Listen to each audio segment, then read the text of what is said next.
Cryptocurrencies will rule the world soon, and nothing is going to stop that. We think our cryptocurrency, Snirtcoin, will skyrocket in value within a week of its launch, especially when the public finds out what a snirt is. This is BOESCHLIT.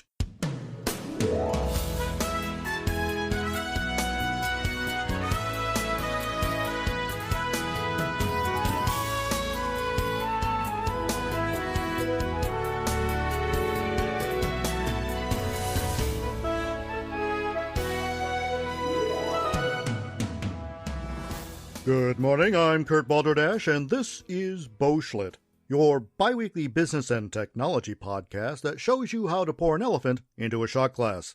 But first, the headlines. Drug companies face syllable shortage for new pharmaceutical names. New calls from Washington to support the emerging cryptocurrency market through over-regulation. The use of SPACs, special purpose acquisition companies, is down after SEC casts a wary eye into their use, and various investors finally figure out the difference among smart money, stupid money, and we're running out of time, grab anything money. And finally, Congress considers breaking up big tech into smaller bite-sized chunks to be served as hors d'oeuvres at campaign cocktail parties. Global Report. This is Global Report. I'm Anita Martini. Germany is considering a ban on all toilets in the country famous for beer and sausages. At the same time, the UK moves to tax their use, France enters their 20th day of national protests both for and against them, and Greece adds a new government bureaucracy of toilet monitors to collect a use tax, then designate which toilets should be cleaned by someone in a different department. Financially long-suffering Argentina plans to bring back the 20 million peso note just in time for Christmas. In response to a generational deficit of workers needed to support previous generations, China moves forward with plans to replace its one-child policy with a new, waist-deep in Chinese policy. The new plan follows another dubious population practice established a few years ago referred to as no Uyghur left alive. An anonymous State Department spokesperson commented on the recent backlash against economic pressure on Turkey after its decision to restrict the sale of used bubblegum. The spokesperson is quoted as saying, "As God is my witness, I thought a boycott against Turkey could fly."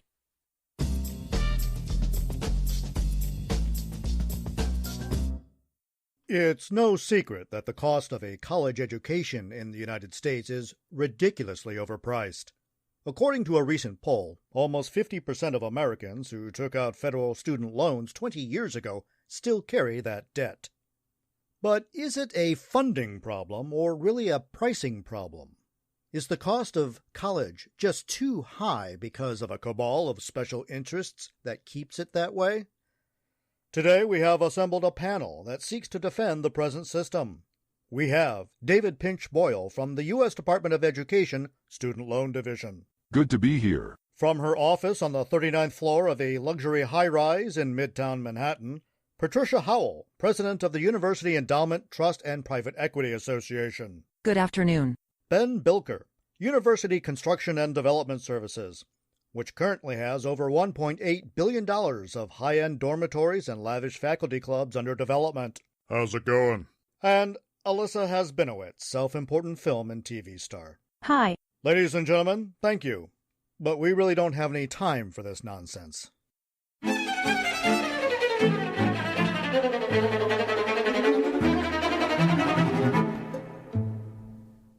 From a small desk in the corner, I'm Peter Dongle. The Chinese Communist Party, or CCP, has started to place restrictions on how Chinese corporations do business internationally, as well as which foreign capital markets they can participate in. Under the guise of security reviews, companies are being probed by the CCP from top to bottom, especially their bottoms. Foreign observers see these investigations as an attempt to rein in the independence that some companies have achieved. One such company is Hua Wong, a large electronics company that's in over 40 countries. Alex Chen is a Chinese market observer. Yes, I can see the Chinese market from my window. It's fairly busy today. Ooh, the duck looks good. How do you think companies like Hua Wong are going to react to these so-called security investigations? They won't be happy. but they have no choice. They must be happy or they will be sent to a forced happy camp. Hua Wong's stock price is down 34% over the past week. The CEO of Hua Wong, Lu Sen-up, has issued a statement from his New York office objecting to this treatment.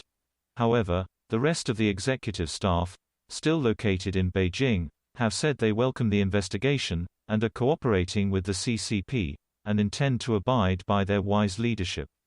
There seems to be some confusion on messaging depending on how far away the messenger is from Beijing. That is very true. Hua Wong is in a difficult position. It could face a takeover by the government or even imprisonment of company officials. Ultimately, they will comply with the CCP. There is an old Chinese saying, to err is human, to forgive is not in the little red book, wonk wonk wong. Thanks, Alex.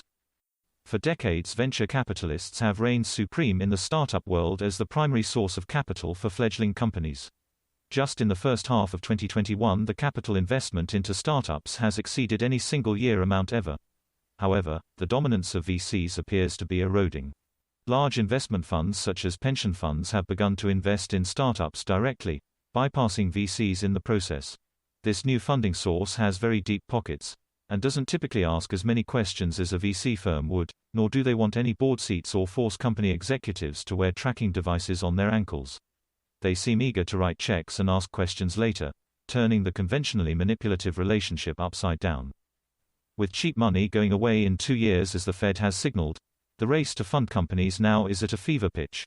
It hasn't been this easy to get funded since the heady days just before the dot-com bust, when you could get VCs to fund your grandmother if she had a cookie recipe and a domain name. Finally, German pastry company Zuckerdinge will begin exporting a new dessert product to the US just before Christmas. The pastry will be a frosted hollow tube and contain various kinds of fruit fillings including apple and cherry. Zuckerdinge is still searching for a good product name in English since the current German name translates to mutilated fruit flesh in a pastry trench with sweet greasy coating. So far, the leading contender is Extrudel. This is BOESCHLIT, bite-sized humor for the overweight mind. What are cryptocurrencies? Why do the dead need money?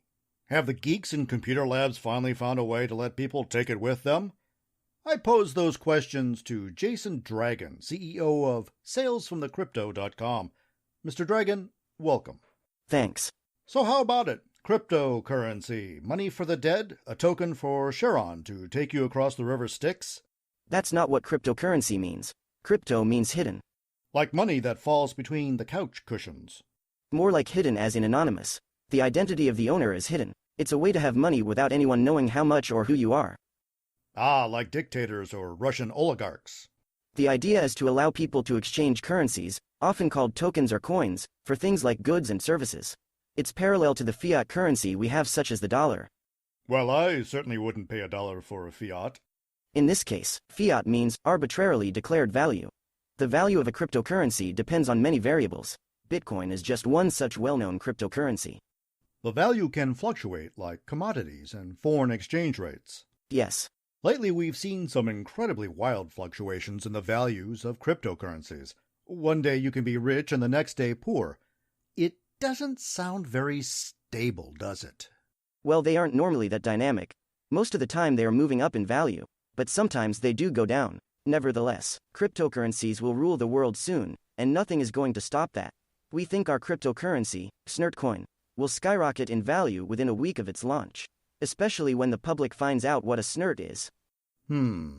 What can I buy with these cryptocurrencies? More and more companies accept bitcoins as payment, but for now it's mostly small companies like coffee shops and marijuana dispensaries. So this is a currency that almost nobody accepts as payment. What do they look like, these coins? They're virtual. They don't look like anything. They're invisible? They exist, but in digital form. That's why they are referred to as a virtual currency. They're not something you can put in your wallet like a dollar bill. I see. So where are these crypto coins stored? They're stored in a kind of wallet. Aha! Well, it's digital, a virtual wallet, unless you decide to use a physical wallet. Wait, which is it, a virtual or physical wallet? They can be both. Physical wallets are like USB thumb drives, and they store the amount of tokens you have for each kind of currency. 5 Bitcoins, 20 Ethereum, etc. There are different kinds. Oh yes, thousands. Far more than just Bitcoin. So if your physical wallet does not contain physical coins, but does contain the number for each kind of virtual crypto coin, why can't you just write it all down, put it on a post-it note? I have 25 woo-woo coins and 47 twinkle coins. That wouldn't work. You need some device that contains the number of coins and an ID associated with them so you can trade them on an exchange. ID? I thought you said it was anonymous. It is. The ID is just a number associated with your account. Like a secret Swiss bank account number. Yes, kind of. So you don't write anything down, it's all completely handled electronically. Yes. Well, except your seed. Every wallet has a special code that is generated when they are created for you. It's sort of a secret ID. You can have multiple wallets, too. Good thing they're virtual. My pants aren't that big. Each wallet will have a special code made from a list of nonsensical words. Like pharmaceutical names. Not that nonsensical. It is proof that you own the wallet. Wait, proof I own an anonymous wallet? Yeah. So what do you do with these words? You write them down. Write them down? Seems pretty low-tech. And keep them hidden in a safe place like a strongbox or secret compartment in your house. Mr. Dragon, let me get this straight. You have multiple invisible currencies which cannot be used to purchase anything, the so-called value of which goes up and down like an out-of-control roller coaster, that are stored in an invisible wallet that has a secret coded ID that must be physically written down on paper and stored in a safe place like a Cold War spy message, just so you can prove you own an enormous amount of make-believe money. Well, I wouldn't exactly put it that way. I mean... Thank you, Chasen Dragon.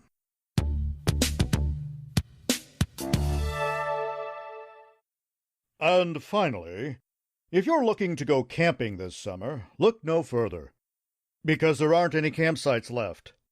This has been a record-breaking year for camping in the United States. Campgrounds are full, and the demand for all things camping doesn't seem to be waning anytime soon. Your best bet is to move to Canada and sleep in a car. Bring beer. Lots of beer.